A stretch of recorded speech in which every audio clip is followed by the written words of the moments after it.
जयशंकर प्रसाद की कविता ले चल वहां भुलावा देकर आज अध्ययन के क्रम में लेते हैं। यह कविता छायावाद की आलोचना के क्रम से भी जुड़ी हुई है और इस कविता को पढ़ते हुए इस बात की तस्दीक करनी पड़ती है कि कहां और किस तरह शब्द को केवल उसके शब्दार्थ में लेने से ही अर्थ कहां से कहां चला जाता है। यह कविता श्रम के बाद विश्राम की मुद्रा और रचनात्मक रूप से अपने को और ज्यादा सहेजे जाने, जतन किए जाने की भी कविता है। विश्राम की मुद्रा जीवन के अगले पड़ाव पर चलने की मुद्रा भी होती है। चेतना के क्रम के चलने की मुद्रा भी होती है और छायावाद जो लगातार सुसुप्त चेतना को जगाने का उपक्रम करता रहा,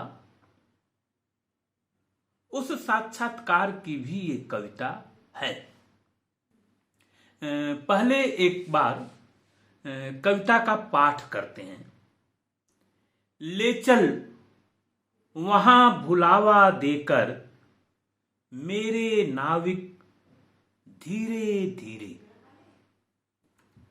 जिस निर्जन में सागर लहरी अंबर के कानों में गहरी, निश्चल प्रेम कथा कहती हो तज को लाहल की अवनी रे, जहां साझसी जीवन छाया ढीले अपनी कोमल काया, नील नयन से ढुलकाती हो ताराओं की पाती घनी रे, जिस गंभीर मधुर छाया में विश्व चित्रपट चल माया में, विभुता विभूषी पड़े दिखाई दुख सुख वाली सत्य बनी रे, श्रम विश्राम क्षितिज बेला से जहां सृजन करते मेला से, अमर जागरण उषा नयन से बिखराती हो ज्योति घनी रे, बिखराती हो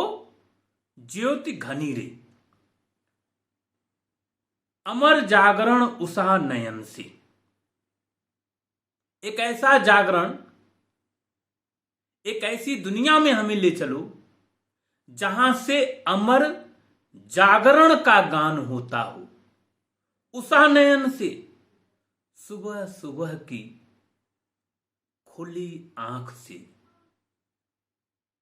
केवल संसार नहीं जगता, संसार के साथ सोई हुई चेतना, सुसुप्त चेतना के जागरण का भी यह समय है। ले चल वहां भुलावा देकर मेरे नाविक धीरे धीरे, हे मेरे नाविक मुझे ले चलो वहां भुलावा देकर, मेरे नाविक मुझे ले चलो भुलावा देकर धीरे धीरे, जिस निर्जन में सागर लहरी अंबर के कानों में गहरी, निश्चल प्रेम कथा कहती हो। ऐसे संसार में ले चलो, ऐसे निर्जन में ले चलो जहां सागर आकाश के कानों में, अंबर के कानों में कोई रहस्य की बात कहती हो, अपनी निश्चल प्रेम कथा कहती हो। संसार के सारे कोलाहल को छोड़कर तज कोलाहल की अवनी रे, इस कोलाहल की धरती को छोड़कर, इस कोलाहल की अवनी को छोड़कर वह अपनी कथा कहती हो। जहां सांझ सी जीवन छाया, सांझ सी, जिस तरह से शाम का समय एक तरह से उदासी का, अपने आप में खो जाने का, एक समय के खत्म होने का समय होता, एक संधि काल होता। ढीले अपनी कोमल काया, जहां वह अपने को शिथिल छोड़ देती है। नील नयन से ढुलकाती हो ताराओं की पाती घनीरे, वहीं नीले आकाश से तारों की सघन पाती ढुलकाती रहती हो। जिस गंभीर मधुर छाया में विश्व चित्रपट चल माया में, जहां पूरा संसार खुलकर सामने आ जाता है। विश्व चित्र चल माया में, माया का संसार चल पड़ता है, विश्व का चित्रपट चल पड़ता है। और ऐसे में सारा वैभव दिखलाई देने लगता है। क्या यह सांसारिक वैभव है? क्या यह संसार है? और दुख सुख वाली सत्य बनी रे। इसके बावजूद संसार का नाम ही दुख और सुख के मिश्रण में है। दुख और सुख से यह संसार घिरा हुआ है। केवल दुख नहीं है, केवल सुख नहीं है, दुख सुख वाली सत्य बनी रे।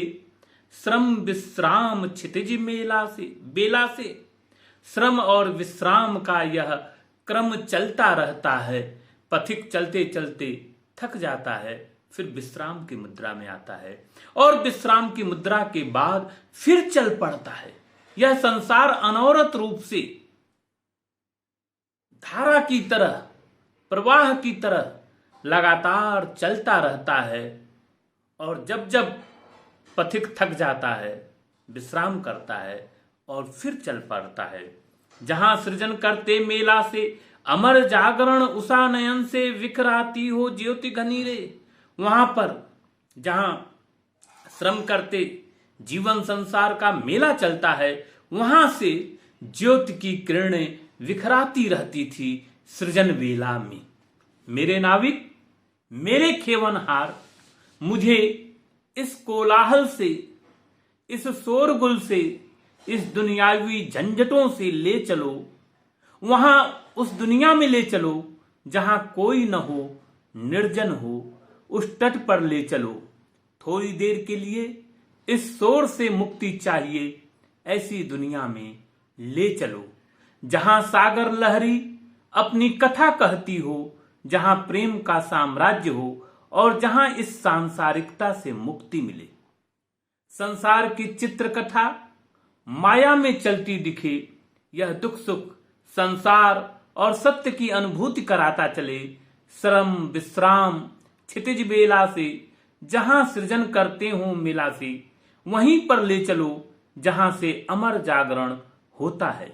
जहां से उषा नयन विखराती हो ज्योति घनीरे, जहां से उषा नयन विखराती हो ज्योति घनीरे। यह ज्योति घनी है, यह जीवन की ज्योति है। यह ज्योति की कामना चेतना के जागरण की कामना है और अमरत्व की खोज भी है। यहां छायावाद की रहस्य धुंधलके से ज्योति की ओर आने की प्रक्रिया को रेखांकित किया गया है। यहां श्रम की अमर विश्राम की मुद्रा से शाश्वत अमर जागरण की पंक्ति को अर्थ प्रदान किया गया है। इसीलिए इस कविता का वही अर्थ नहीं लिया जाना चाहिए जिसकी ओर प्रारंभिक दिनों में इशारा किया गया था। वह केवल एक पंक्ति पर जोर देने का परिणाम था। भुलावा से आगे बढ़ते हैं तो दुख सत्य का साक्षात्कार होता है और जीवन के सत्य व चेतना निर्माण की बात गहरे मिलती है। फिर ज्योति के सघन होने का संकेत कविता के व्यापक संदर्भ से और चेतना के रूप में सीधे सीधे जोड़ देता है, चेतना के संसार से सीधे सीधे जोड़ देता है। इस तरह ले चल वहां भुलावा देकर मेरे नाविक धीरे धीरे, अवनी के धरती के कोलाहल से दूर मुझे ले चलो और वहां ले चलो जहां निर्जन हो, जहां कोलाहल न हो, जहां शोर न हो। यह एक साधक की, एक नाविक की, एक राही की, एक यात्री की विश्राम की मुद्रा है और यहां से शक्ति को, सर्जना को अर्जित करके पुनः चलने की प्रक्रिया की ओर प्रसाद का कवि संकेत करता है। इस तरह प्रसाद और पूरे छायावाद की जो चेतना है वह सांस्कृतिक जागरण की चेतना है, जो सोई हुई सुसुप्त चेतना को लगातार अपनी जागरण की कविताओं से संकेतित करती रहती है। इसीलिए बार बार उषा नयन, सुबह और भोर का समय छायावाद में उस जागरण का समय प्राकृतिक और सांस्कृतिक रूप में दिखलाई पड़ता है, जिसके सहारे सोई हुई चेतना को जगाने का कार्य छायावाद का कवि करता है। यह छायावाद की छोटी मगर बड़ी चेतना की, बड़े संदेश की और जागरण की कविता है। छायावाद को नए सिरे से समझने की, उसकी शक्ति, उसकी सर्जना, उसकी रचनात्मकता, छायावाद की रचनात्मक चेतना को समझने के लिए और छायावाद के संदर्भ से भारतीय स्वतंत्रता संग्राम के उस क्रम को भी समझने की कविता है, जिसमें पूरे देश के नागरिक की चेतना को जगाने का, जागृत करने का काम उस कालखंड के कवियों ने किया था। इसलिए यह कविता महत्वपूर्ण हो जाती है कि यह जागरण का संदेश देती है। यह दुख सुख रूपी मिश्रित संसार में चलने का हौसला देती है और रुककर, थोड़ा ठहर कर संघर्ष के लिए फिर आगे चलने की शक्ति देती है। इसलिए यह कविता शक्ति चेतना की कविता है। किसी तरह के भुलावे, किसी तरह के छलना की, किसी तरह के पलायन की यह कविता नहीं है, बल्कि अपनी जमीन पर टिक कर, रुक कर, थोड़ा विश्राम करके, थोड़ा और शक्ति को संयोजित करके, अर्जित करके चलने की कविता है। और इसीलिए छायावाद के संदर्भ की यह मूल्यवान पंक्ति है जिस पर हमें भरोसा करने की